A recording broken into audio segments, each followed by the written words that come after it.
Olá, estamos começando a nossa live de hoje com a presença do Mestre Willy. No Instagram é @MestreWillyOficial, tá bom? Vamos começar então. Foi chamado pelo Daniel Silveira um dia, numa sessão lá no Senado, para conversar por telefone com o Jair Bolsonaro. E o Jair Bolsonaro convidou para uma reunião, que foi, segundo ele, no dia 9 de dezembro. Vamos lembrar as datas, que é fundamental para entender essa cronologia. Dia 9 de dezembro. Vamos lembrar, 3 dias depois, foi a diplomação do Lula e Alckmin. E foi vocês lembram dos incidentes que ocorreram em Brasília, que foi uma espécie de pré-golpe, né?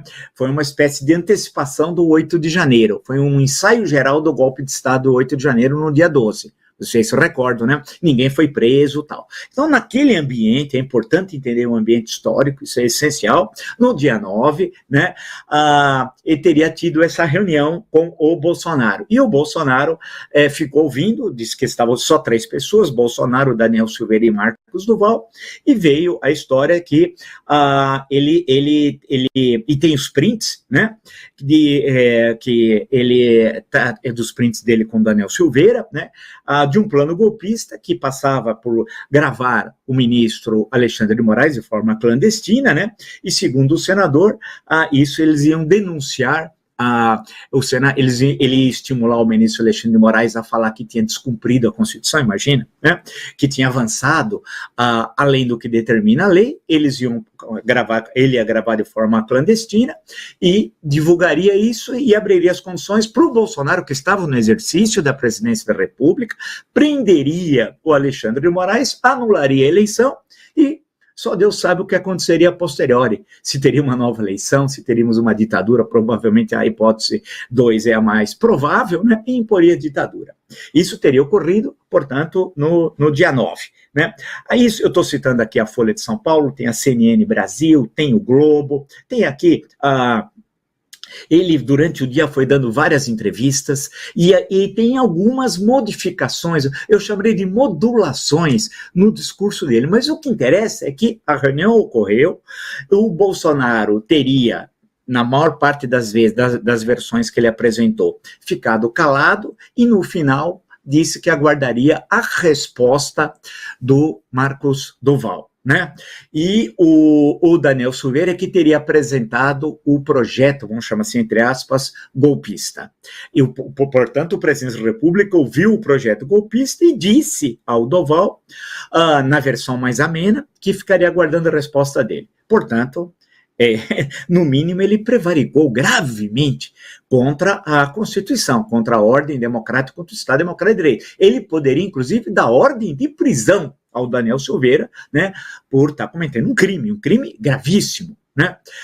Porém, nós vivemos um momento que parece que questões tão essenciais à vida democrática é considerado algo absolutamente natural. Vide a reação de Flávio Bolsonaro em relação a essa questão, mas mais à frente voltaremos a isso. Ou lembrar o caso, entre parênteses, daquele jogador de vôlei chamado Wallace, que postou, ele que escreveu, eu estou sendo literal, que daria um tiro na cara do Lula com 22, com uma pistola 22, eu presumo, tal, que estava escrito por ele, nessa linguagem, dar um tiro na cara do Lula. Ou seja, ele propunha, portanto, ele estava dizendo que ia assassinar o presidente da República. Depois, ele disse que foi uma postagem infeliz. Não, ele estava falando que ia assassinar o presidente da República e estava propondo que outras pessoas assim o fizessem.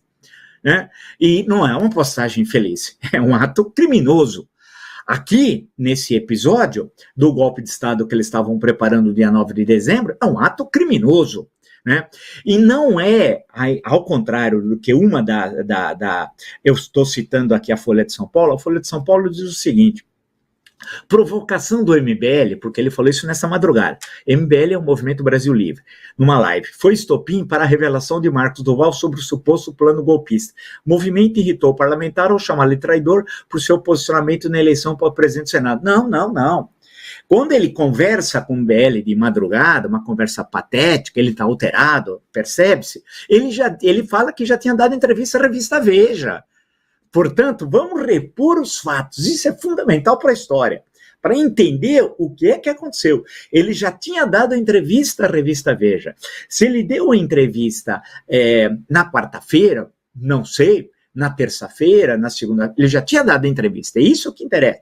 Portanto, a live, ele cita a entrevista, portanto, não foi ela que provocou a revelação do suposto, como diz a Folha de São Paulo, plano golpista. Ou seja, o que está sendo colocado, de forma explícita, clara, transparente, como o sol do meio-dia, é que ele já tinha falado do plano golpista à revista Veja e aproveitou para revelar, emocionalmente ou não, descontrolado ou não, ele parece que estava descontrolado em plena live, mas não foi a provocação em si da live, ou as postagens do MBL chamando ele de traidor, porque nada disso.